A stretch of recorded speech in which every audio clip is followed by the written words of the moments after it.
അനിൽ നമ്പ്യാർ കേൾക്കാമോ എന്ന് അറിഞ്ഞൂടാ. അദ്ദേഹം ഇപ്പം നിരന്തരം എന്തുകൊണ്ടാണ് പ്രൈം മിനിസ്റ്റർ പറഞ്ഞിട്ടില്ല അല്ലെങ്കിൽ അമിത്ഷാ പറഞ്ഞിട്ടില്ല എന്നുള്ള കാര്യം പറയുന്നു. ഇവർ കാർഗിൽ വാർ നടന്നപ്പോൾ ആ യുദ്ധങ്ങൾ നടന്നത് ഇവിടുത്തെ കേരളത്തിൻ്റെ രാജ്യത്തിൻ്റെയും ഇവിടുത്തെ പ്രശ്നങ്ങൾ കൊണ്ടാണ്, അല്ലെങ്കിൽ ഇൻറ്റേർണൽ സെക്യൂരിറ്റി ഇഷ്യൂ കൊണ്ടാണെന്ന് പറഞ്ഞു.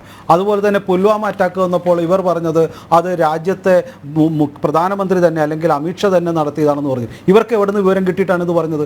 എന്തുകൊണ്ടാണ് ഇത് പാകിസ്ഥാനെ കുറിച്ച് പറയുമ്പോൾ ഇത്ര വിഷമം പറയുവാൻ, അത് കാര്യങ്ങൾ പറയുവാനായിട്ട്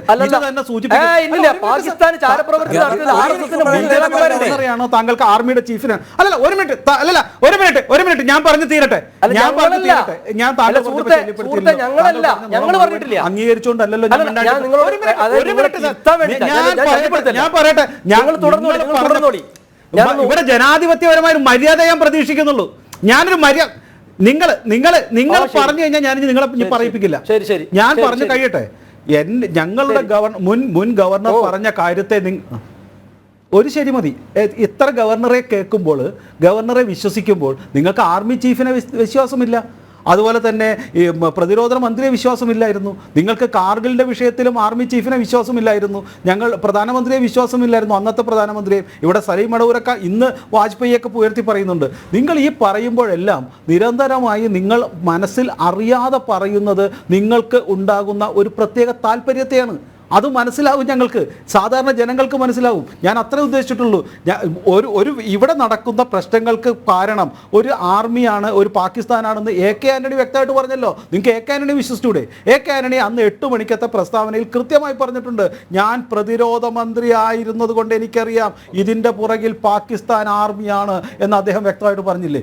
നിങ്ങളുടെ നേതാവല്ലേ, നിങ്ങൾക്ക് അദ്ദേഹത്തെ വിശ്വസിച്ചൂടെ? ഞാൻ പിന്നെ സലീം മടവൂർ ഒരൊറ്റ കാര്യം കൂടെ പറഞ്ഞിട്ട് അവസാനിപ്പിക്കുക. അദ്ദേഹത്തിന് ആർട്ടിക്കിൾ 370 കുറിച്ച് വലിയ സ്നേഹമാണ്, ബഹുമാനമാണ്. പ്രിയപ്പെട്ട സുഹൃത്തെ, നിങ്ങൾ മനസ്സിലാക്കേണ്ടത് അവിടെ നടന്ന അവിടുത്തെ എയർഫോഴ്സിലെ ആളുകളെ പോലും വെടിവെച്ച് കൊന്ന, പരസ്യമായി വെടിവെച്ച് കൊന്ന ഒരു തീവ്രവാദിയെ പോലും കെട്ടിപ്പിടിച്ച നേതാവാണ് മൻമോഹൻ സിംഗ്. ഫോട്ടോ അടക്കമുണ്ട്. ഒരു തീവ്രവാദി സ്വന്തം ആർമി ഓഫീസേഴ്സിനെ വെടിവെച്ച് കൊന്നിട്ട് അദ്ദേഹത്തെ പോലും കെട്ടിപ്പിടിക്കുന്ന ചരിത്രമുണ്ട്. അപ്പോ ഈ ചരിത്രം മനസ്സിലാക്കുമ്പോൾ തീവ്രവാദം ഉണ്ടായിരുന്നില്ല. മൗലാന മസൂദ് അസ്ഹറിനെ പോലെ വലിയൊരു ഭീകരവാദി മാന്യത എന്ന് വെച്ചാൽ ഞങ്ങളൊരു ആരോപണം, താങ്കൾ ആരോപണം ഉന്നയിച്ചപ്പോൾ നിശബ്ദനായിട്ടിരുന്നവനാണ് ഞാൻ. എന്നെ കൊണ്ട് തിരിച്ച് അതേ ശബ്ദത്തിൽ പറയിപ്പിക്കരുത്.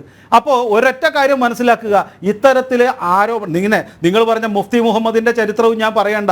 ഇത് കേൾക്കുന്ന ആൾക്കാർക്കറിയാം എങ്ങനെയായിരുന്നു തീവ്രവാദികളുമായി ബന്ധപ്പെട്ടുകൊണ്ട് തൻ്റെ മകളെ രക്ഷിച്ച കഥയെല്ലാം ഈ നാട്ടിലെ ജനങ്ങൾക്ക് ചരിത്രം അറിയാവുന്ന സാധാരണ ജനങ്ങൾക്കറിയാൻ തരും. പക്ഷേ താങ്കൾക്ക് ഓർമ്മയുണ്ടാവില്ല.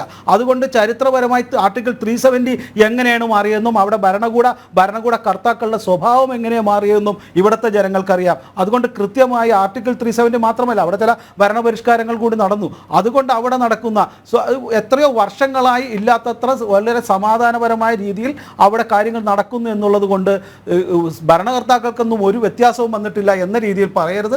അവിടെ കൃത്യമായി BJP ഭരണത്തിൽ വന്നപ്പോൾ, മൻമോഹൻ സിംഗിൻ്റെ ഭരണത്തിൽ എങ്ങനെയാണോ തീവ്രവാദികൾ അഴിഞ്ഞാടിയത് അതിൻ്റെ എത്രയോ ശതമാനം കുറഞ്ഞു. അത് കാശ്മീരിൽ മാത്രമാണോ? ഇന്ന് നക്സൽ ആക്രമണം കുറഞ്ഞില്ലേ? രാജ്യത്തെമ്പാടുമുള്ള ബോംബ് ആക്രമണങ്ങൾ നടന്നില്ലേ? കലാപങ്ങൾ കുറഞ്ഞില്ലേ? ഇതൊന്നും കാണുവാൻ മനസ്സില്ലാതെ ഏകപക്ഷീയമായി കാര്യങ്ങളെ വിലയിരുത്തരുത്. അത് ജനങ്ങളുടെ ജനാധിപത്യ ബോധത്തെയും അവരുടെ ചരിത്രബോധത്തെയും അവർക്ക് ജനങ്ങൾക്ക് ഈ രാജ്യത്തോടുള്ള കൂറിനോടും നിങ്ങൾ ചോദ്യം ചെയ്യുന്ന പോലെയും സ്വയം അപഹാസ്യരാകും, പരിഹാസ്യരാകും എന്ന് മാത്രമേ എനിക്ക് പറയാനുള്ളൂ.